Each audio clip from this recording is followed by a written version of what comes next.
Patuloy pa rin ang palitan ng missile attack ng Iran at Israel kung saan kitang-kita ang pagbomba sa state television station ng Iran.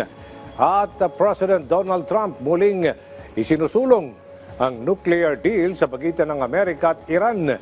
Ang detalye sa ulat ni Joy Salamatin.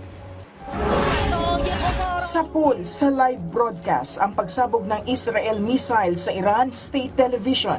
Napatayo na lang ang mismong host kung saan panandali ang natigil ang programa dahil sa mga debris. Agad ring nagpatuloy ang programa matapos humupa na ang tensyon.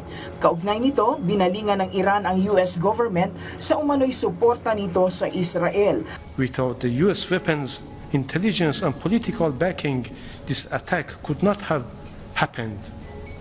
The United States will share responsibility for this unlawful act. Habang iginiit naman ng Israel ang pagpapabagsak kay Iran Supreme Leader Ayatollah Ali Khamenei kasunod ng gulo.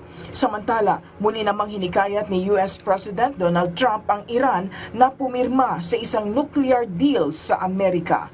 Israel is doing very well, as you probably noticed, and I gave Iran 60 days, and they said no, and the 61st you saw what happened, day 61.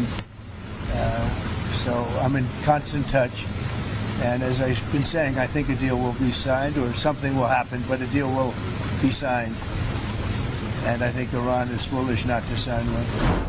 Hinatulan ng ilang taong pagkakakulong ang dalawang lalaki na sangkot sa pagnanakaw ng 18-karat na golden toilet noong 2019. Sinintensyahan ng 4 na taong kulong ang mismong nagtungkab ng mamahaling toilet. Habang nasa 29 na buwan naman ang bubunuin sa kulungan ng isa pang suspect na sinasabing lookout sa krimen. Gawa sa purong ginto ang nasabing inidoro na katumbas ng higit 4.7 million euro o 450 million pesos. Pinaniniwala ang tinunaw o pinagpira-piraso ng mga suspect ang golden toilet para agad na maibenta. Sa Roma, nakatakda ng maging ganap na santo ang Italian teenager na si Blessed Carlo Acutis.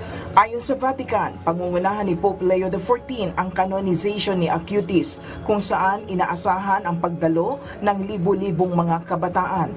Si Acutis ay isang Italian teen na namatay sa leukemia noong 2006 sa edad na 15. Kilala siya bilang God's influencer dahil sa paggamit ng internet para palaganapin ang pananampalatayang Katoliko. Joy Salamatin para sa Pambansang TV sa Bagong Pilipinas.